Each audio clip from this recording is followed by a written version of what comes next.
All I've eaten is vegetables, because I can't even stomach to... But you must be feeling dreadful. Yeah. Coming up in part 3, Louise hears the disturbing revelations of a former super skinny pop star. Having an eating disorder is the most miserable existence. And the true horrors of size zero begin to hit home. I think it's just showing me that it's just ridiculous. You've just got to have a healthy, normal lifestyle. Louise Redknapp is beginning the second week of a 30-day extreme diet and exercise regime. She wants to explore the dangers of the super skinny trend and ultimately fit in a size zero dress. It just looks so incredibly small. I don't know.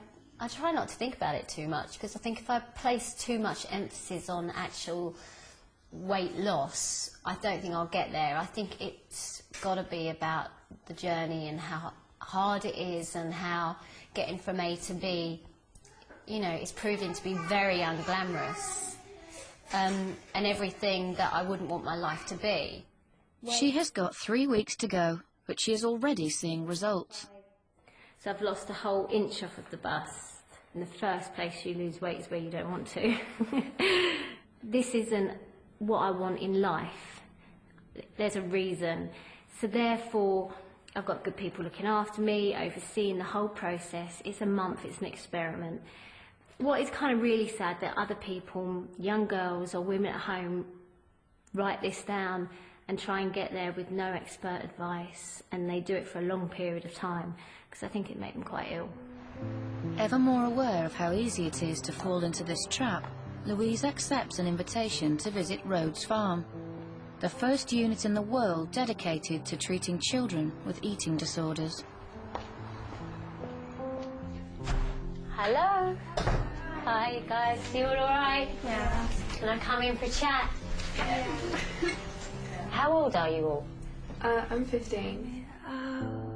The ways, this is not what I do. 16 next week. The wrong kind of place to be thinking of you. It's the wrong time. 15. Somebody new. It's a small. You know, this whole size zero thing is really in the press at the moment. What do you make of it? I think it's sick. I think designers make the dresses for the models, and they're just like us. They're like, that's their job, therefore that's what they have to do and be that size.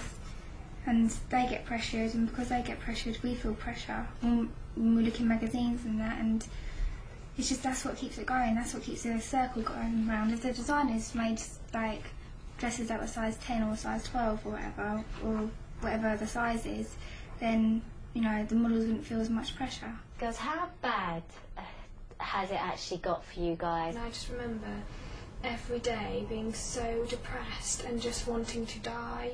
All I wanted to do was die or be someone else. I always wanted to be someone else. Like, whenever my mum, like, said to me, you know, she was like, oh, Pippa, and I was like, just, you know, don't call me that, I don't want to be that person anymore. Because I just hated it, you know, getting up every morning, and I was just like, oh, well, here we go, another day, when all I've got to do is think about food. It's to the point where, like, you won't even drink water or anything like that. Your parents are kind of like, oh, you know, you've just done loads of sport, have a glass of water, and it's like, no, I can't. And they're like, why? And you're like, because I don't want to, and then that's when it becomes kind of obvious. You're that worried that water will put weight on you? Like, you must feel I always embarrassed. had this thing with, like, toothpaste. I couldn't have toothpaste. Yeah. So I was like, how can it taste so good and not have any calories in it? I hate to see young girls going through such a hard time, because you all deserve to be happy. Can you turn it off now? People sort of say, like, you're really selfish and choosing. Oh, really? I can't bear it. Look, you're all going through the problem and I'm the one crying. No, I just think that when you come and you talk to people that are actually going through it firsthand, you know, it's sad, and you're all at the prime of your life, and, you know, I wish I could just make it all better for you, but I can't. It's quite hard that there's a 12-year-old, you know, sitting there talking about things, and think 12 is, you know, I look at 12 as so young.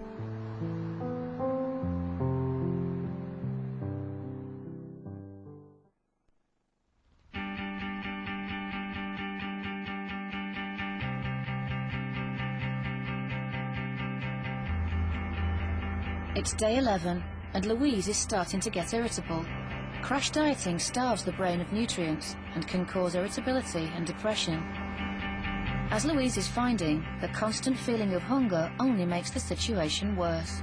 I am really hungry today. I've had like hardly anything all day today.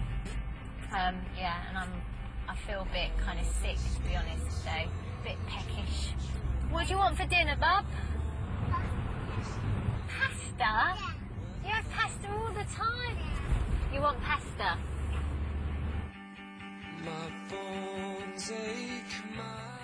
Really difficult to prepare other people's food, because when you're hungry, there's nothing worse than not being able to eat the food you're preparing.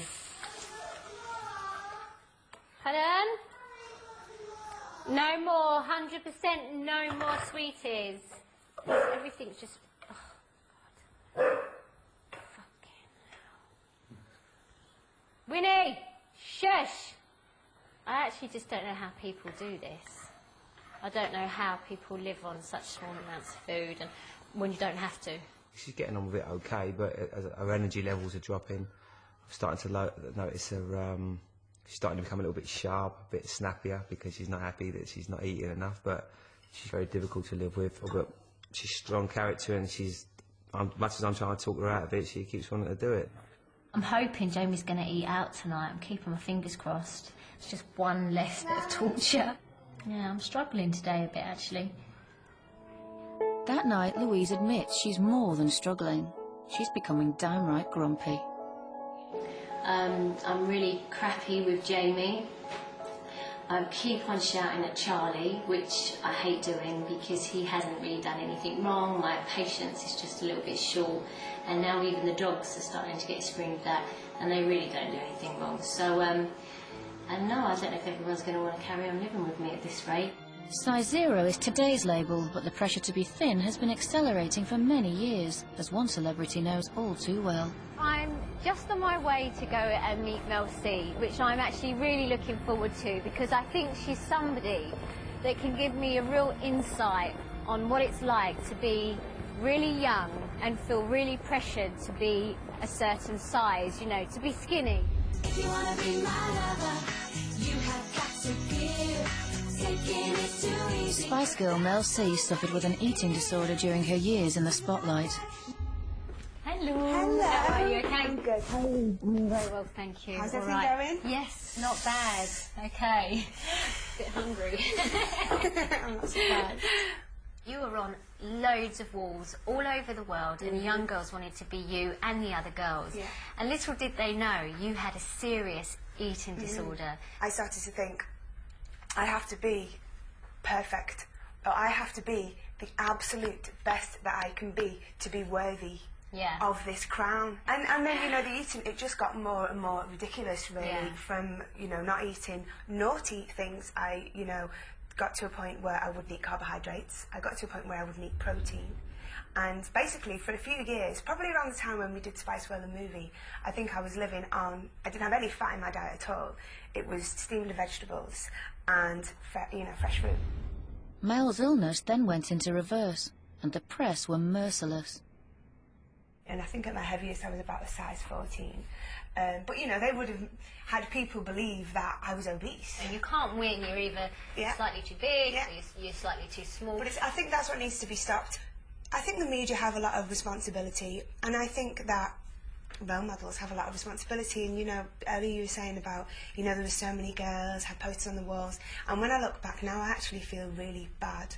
Do you know what, Louise? I think having an eating disorder is the most miserable existence that you can have, because it's all you think about. You know, you're thinking about avoiding social situations where you have to eat with people, you know, so you have no social life. You become, I mean, I became almost reclusive.